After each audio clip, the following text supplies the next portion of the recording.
can't believe it's finally October. It sure has been a while. If you've been wondering where I've been, busy. But that's not what's important right now. We're gonna have the greatest spooky season ever. So to kick off this spooky season, October 1st, 2024, we're gonna be continuing Frankenstein.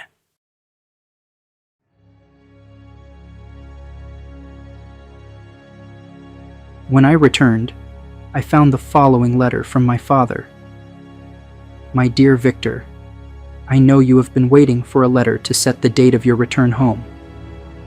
I was going to simply mention a date, but that would be cruel. How can I explain our tragedy? Even now your eyes are searching this page for the words that will reveal the horrible news. William is dead. That sweet child whose smiles warmed my heart, who was so gentle and happy. Victor, he is murdered. Last Thursday we all went for a walk near the lake. The evening was warm and peaceful. It was already dark before we thought of returning. It was then we discovered that William was missing. He had been playing hide and seek with Ernest. We searched for hours, but could not find him. We went to the house, but he was not there. We returned outside with torches.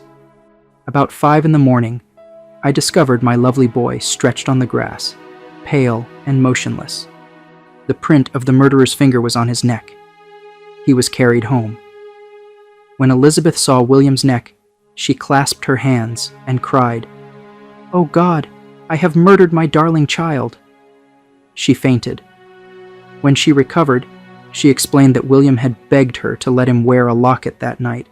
It was gold, with a tiny portrait of your mother. This locket is gone. It must have been what the murderer was after. Come, dearest Victor. Only you can comfort Elizabeth. Come with kindness for those who love you, and not with hatred for your enemies. Your loving father, Alphonse Frankenstein. I threw the letter on the table and covered my face with my hands. Tears gushed from Henry's eyes. "What do you intend to do?" he asked. "I will go to Geneva. Help me order a carriage." My journey was very sad. The road to Geneva, which ran by the side of the lake, became narrower as I approached my hometown. I wept like a child. Dear mountains, my own beautiful lake, how do you welcome me? Your peaks are clear. The sky and lake are blue and calm. Is this to predict peace, or to mock my unhappiness? It was completely dark when I arrived at the town. The gates were already shut, and so I was locked out. I decided to visit the area where William had been murdered. During this short trip, I saw the lightning playing on the peak of Mont Blanc.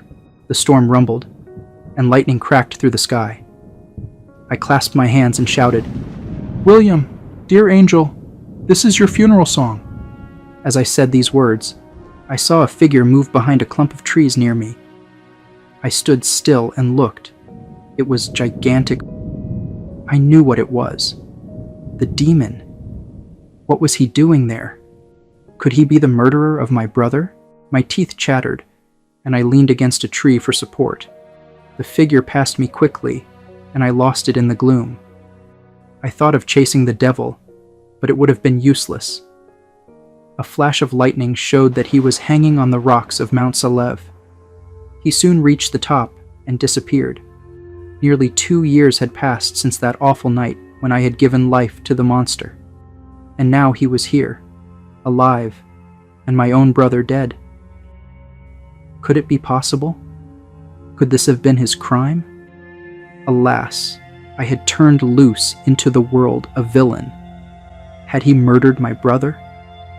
I spent the night, cold and wet, in the open air. At dawn, I went quickly to my father's house. My first thought was to tell what I knew of the murderer, but I paused when I thought about the story that I had to tell. People would think I was insane, and could he even be caught? Who could arrest a creature that could climb the sides of Mount Salève? I decided to remain silent. Ernest heard me arrive and came to greet me. "Welcome, Victor," he said. 3 months ago you would have found us all joyous. But now all we can share is sadness and misery. I tried to calm my crying brother. I asked him about my father and Elizabeth. Elizabeth needs the most comfort, said Ernest. She blames herself for William's death. But since the murderer has been discovered, I immediately cut Ernest off. The murderer discovered? Good God, how can that be? He was free last night. Ernest furrowed his brows in confusion. What do you mean? The murderer is found. No one would believe it at first. To think that Justine Moritz murdered our brother. All at once, guilt came over me. Justine Moritz? Poor girl. Is she the accused? That can't be. No one believes it, do they, Ernest? Ernest lowered his head. No one did at first, but several facts came out that have almost forced us to believe, and Justine has been acting oddly. I'm afraid it leaves little hope for doubt. Ernest explained that on the day of the murder, Justine fell ill. She was bedridden for several days. One of the servants discovered the locket in Justine's pocket. The servant went to a judge, and Justine was arrested. This was a strange tale, but I had great doubts. I replied, "You are all mistaken. I know the murderer. Justine is innocent." At that instant, my father entered. He tried to welcome me cheerfully. Ernest exclaimed, "Papa, Victor says that he knows who murdered William." "We do too," replied my father sadly. "No, father. Justine is innocent," I said. "If she is, God forbid that she is found guilty. She is to be tried today. I sincerely hope that she will be cleared." Elizabeth walked in and hugged me warmly. "Your arrival," she said, "fills me with hope. Perhaps you will find some way to clear Justine. Alas, if she is found guilty, all joy will leave me." "She is innocent," I said. "That will be proved at the trial. How kind and generous you are. Everyone else believes in her guilt. To see them side against her has left me hopeless." Elizabeth was weeping bitterly.